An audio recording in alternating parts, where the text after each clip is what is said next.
शिवसेनेचे आमदार आणि माजी मंत्री संजय भाऊ राठोड आपल्यासोबत आहे. आपण त्यांची थेट बातचीत करणार आहोत. राठोड साहेब, गेल्या अनेक दिवसांपासून बऱ्याचशा चर्चांना उधाण आलेलं आहे. तुमचं नाव मंत्रिमंडळातून वगळण्यात आलं अशी सुद्धा माहिती मिळते आणि दिल्लीतून जे प्रगती पुस्तक तयार करण्यात आलं त्यामध्ये तुम्ही नापास झालात अशा सुद्धा बातम्या येत आहेत. काय नेमकं तुम्हाला वाटतं आणि या बातम्या ज्यावेळी आल्या त्यावेळी तुमची नेमकी भावना, तुमची प्रतिक्रिया काय होती? मी गेल्या अनेक वर्षापासून शिवसेनेचं काम करतो आहे. वंदनीय शिवसेना प्रमुख बाळासाहेब ठाकरे असतानापासून मी अतिशय शाखा प्रमुखापासून तालुका प्रमुख, उपजिल्हा प्रमुख, जिल्हा प्रमुख, जवळपास 18 वर्ष मी जिल्हा प्रमुख म्हणून काम केलेलं आहे. आणि त्यानंतर 2014ला मी पहिल्यांदा विधिमंडळाचा सदस्य झालो आणि तेव्हापासून सातत्यानं 5-10 मोठ्या मताने निवडून मी माझ्या मतदारसंघामध्ये येतो. जनतेचा विश्वास या ठिकाणी माझ्यावर आहे. आतासुद्धा आपण जर पाहिलं तर जवळपास 1,45,000 मतं देऊन मला लोकांनी विधिमंडळात पाठवलेलं आहे.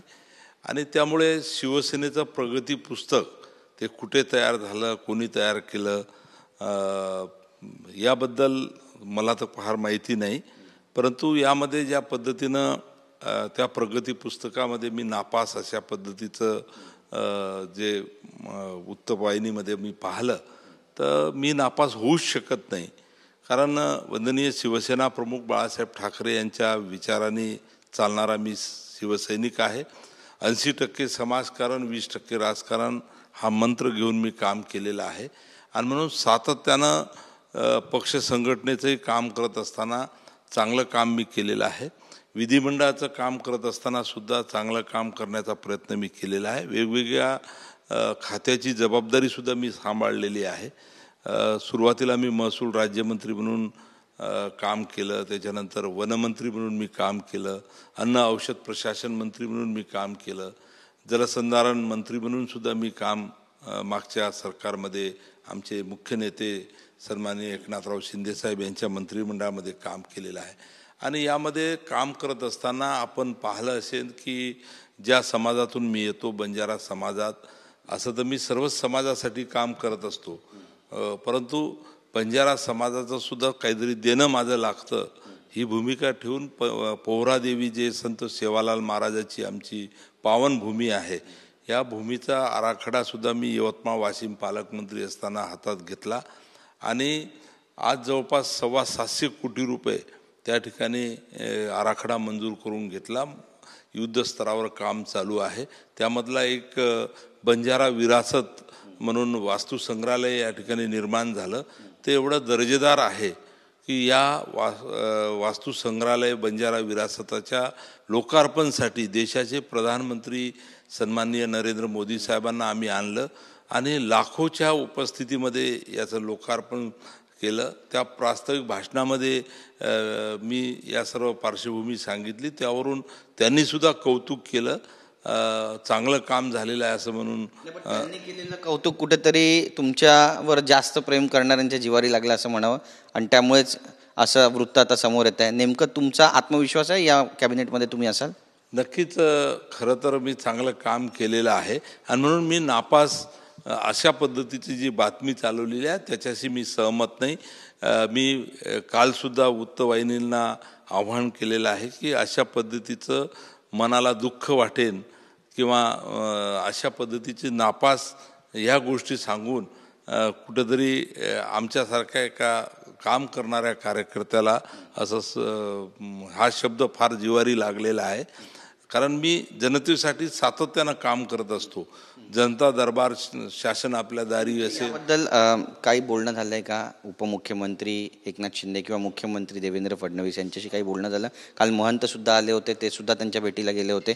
आणि वृत्तवाहिन्यांमध्ये जे काही दाखवत आहेत त्यावर विश्वास ठेवू नका, साहेबच मंत्री होतील असं त्यांना एक आश्वासन दिलं. तुम्हाला विश्वास आहे या सगळ्या गोष्टींवर? मला या संदर्भाची काही फार कल्पना नाही आहे, परंतु मला एवढं माहीत आहे की मी जे काम केलेलं आहे ते सन्माननीय एकनाथराव शिंदे साहेबांना माहीत आहे, सन्माननीय देवेंद्र फडणवीस साहेबांना माहीत आहे, सन्माननीय अजितदादा पवार यांना माहीत आहे.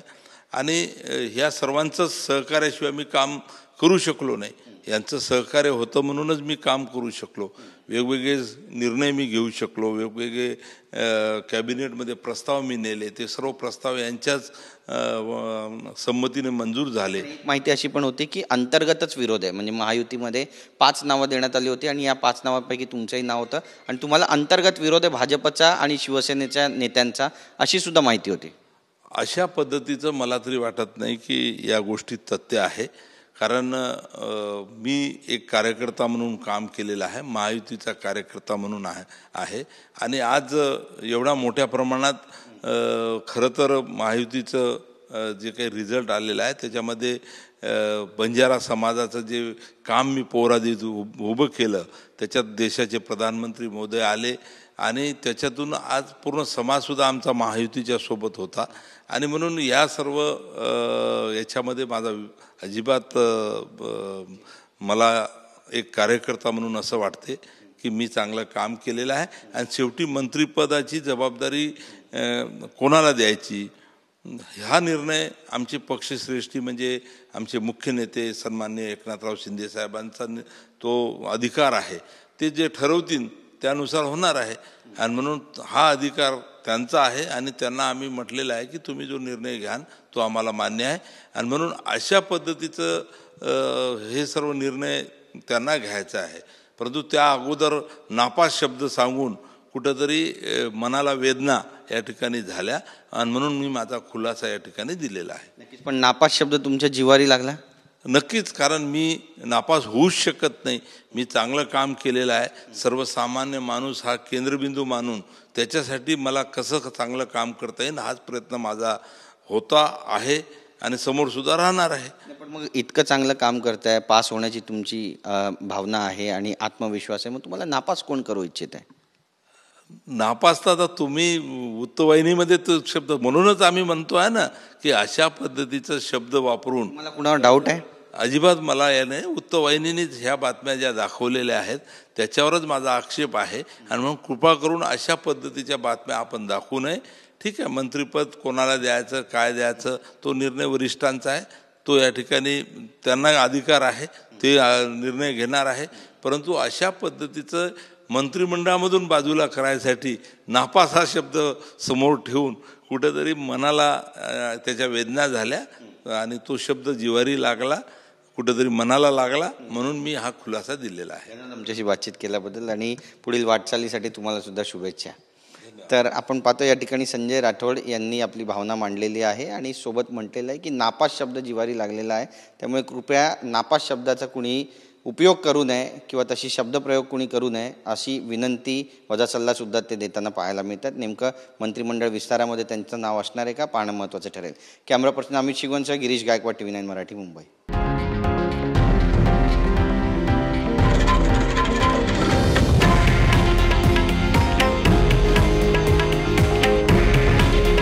हे आहे देशातील नंबर 1 न्यूज नेटवर्क आणि आपण पाहत आहात TV9 मराठी. काळजी तुमची, हित महाराष्ट्राचं.